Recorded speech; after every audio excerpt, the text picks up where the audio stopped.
सहकार प्रणाम। सहकार साथियों, जैसा कि हम सहकारी समिति के सदस्यों अथवा प्रबंधक कमेटी के सदस्यों द्वारा समिति के नियमों व उपनियमों में अवहेलना तथा उन पर की जाने वाली कार्रवाई के बारे में जानकारी प्राप्त कर रहे हैं, हमने अपने पिछले वीडियो में हरियाणा सहकारी समितियां अधिनियम 1984 की धारा 25 के तहत आम सभा के बारे में चर्चा की थी। आज के वीडियो में हम हरियाणा सहकारी समितियां अधिनियम 1984 की धारा 26 के तहत समिति की आम सभा बुलाने के बारे में प्रक्रिया पर चर्चा करेंगे।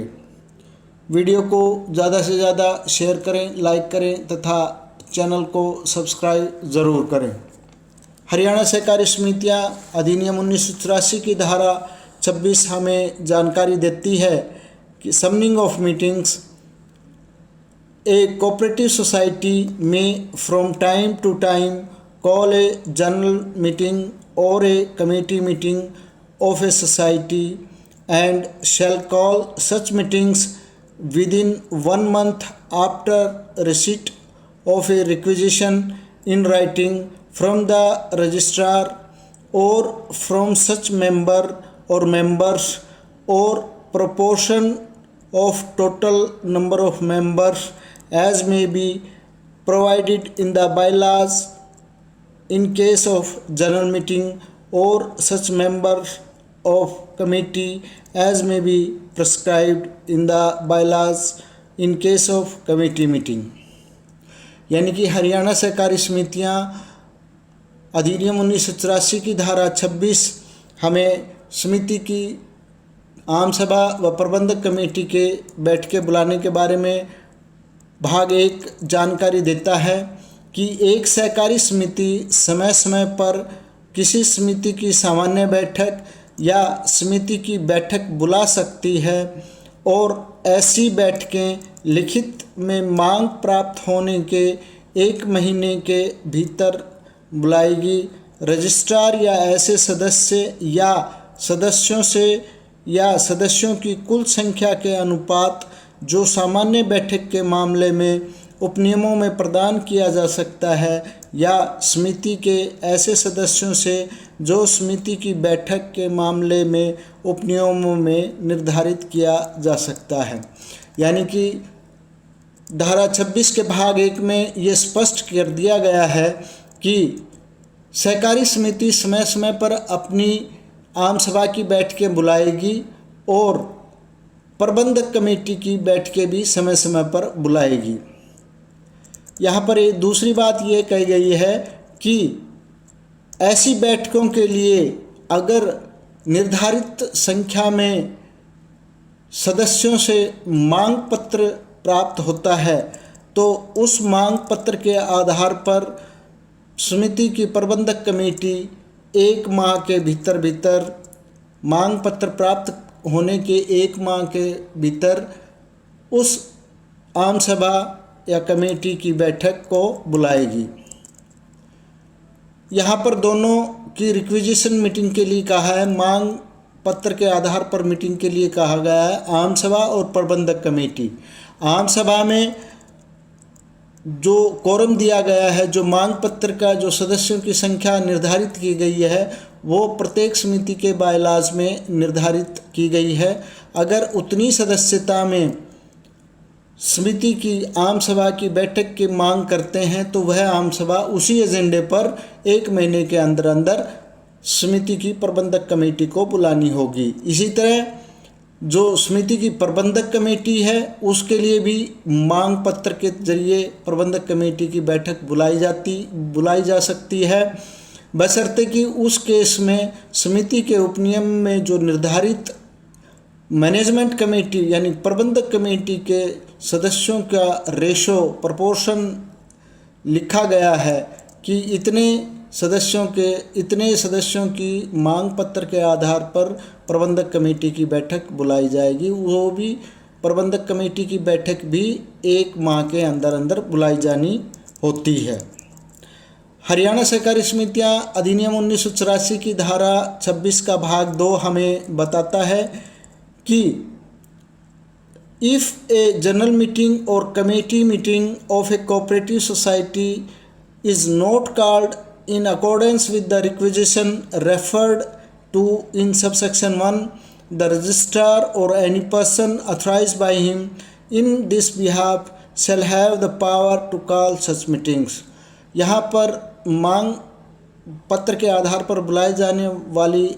मीटिंग्स के बारे में, बैठकों के बारे में ये स्पष्ट कर दिया गया है भाग 2 में कि यदि किसी सहकारी समिति की सामान्य बैठक या समिति की बैठक उपधारा 1 में निर्दिष्ट मांग के अनुसार नहीं बुलाई जाती है तो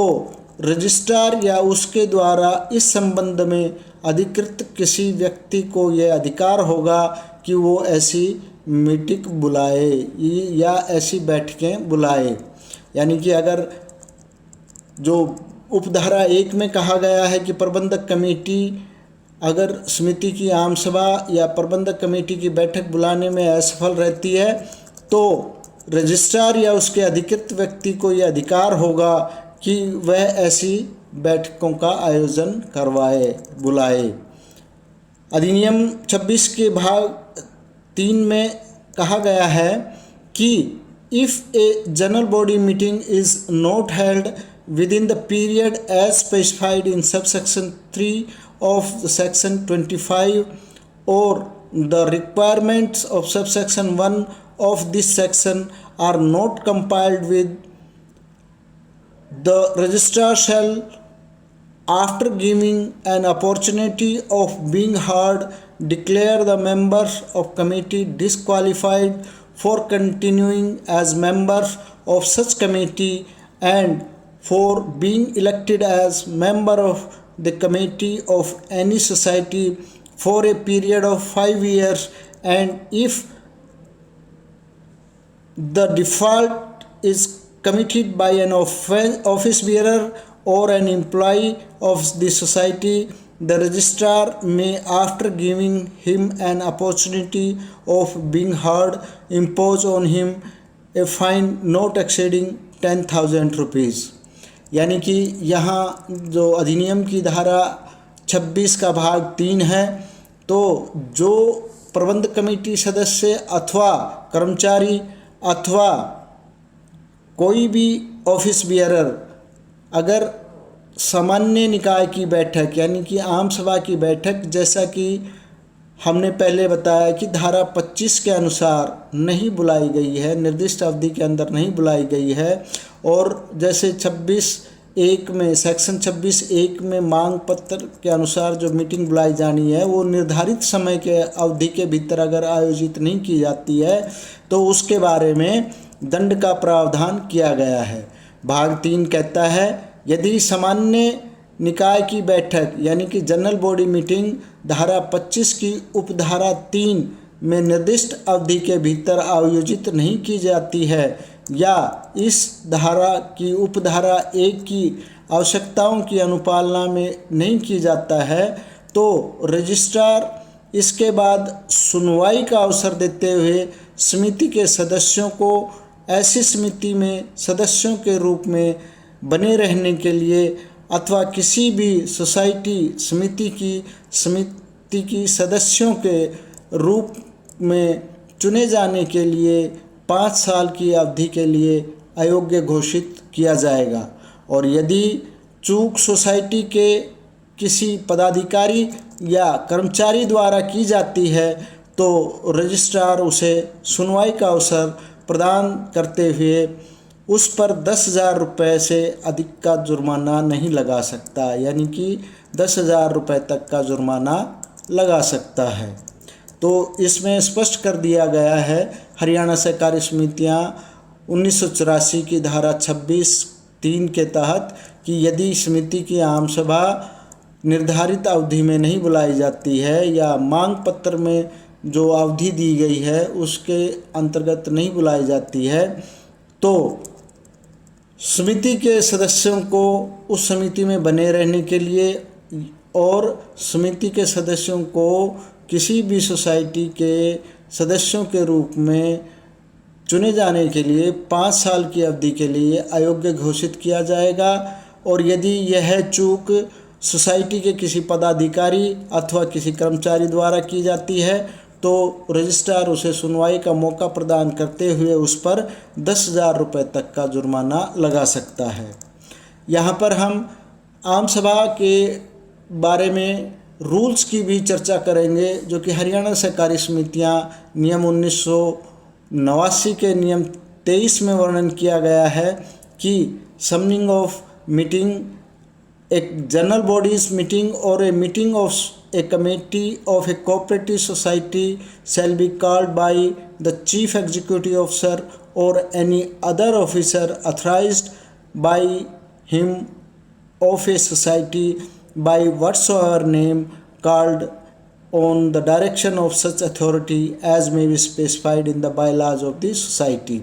यानी कि रूल 23 नियम 23 स्पष्ट करता है कि आम सभा की बैठक या किसी समिति की बैठक सहकारी समिति को समिति के मुख्य कार्यकारी अधिकारी या उसके द्वारा अधिकृत किसी अन्य अधिकारी द्वारा ऐसे प्राधिकारी के निर्देश पर किसी भी नाम से बुलाया जाएगा जैसा कि उप नियमों में निर्दिष्ट किया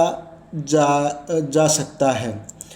यानी कि इसमें स्पष्ट कर दिया कि जो आम सभा की बैठक बुलाई जाएगी या तो समिति का जो मुख्य कार्यकारी अधिकारी या चीफ एग्जीक्यूटिव ऑफिसर है या कोई अन्य अधिकृत अधिकारी है, उसके द्वारा आम सभा या प्रबंधक कमेटी की बैठक बुलाई जाएगी। ऐसे में मुख्य कार्यकारी अधिकारी या दूसरा अधिकृत व्यक्ति किसी भी पदनाम से बुलाया जा सकता है, चाहे मैनेजर हो, चाहे सेक्रेटरी हो, या चाहे सचिव हो, चाहे किसी भी नाम से उसको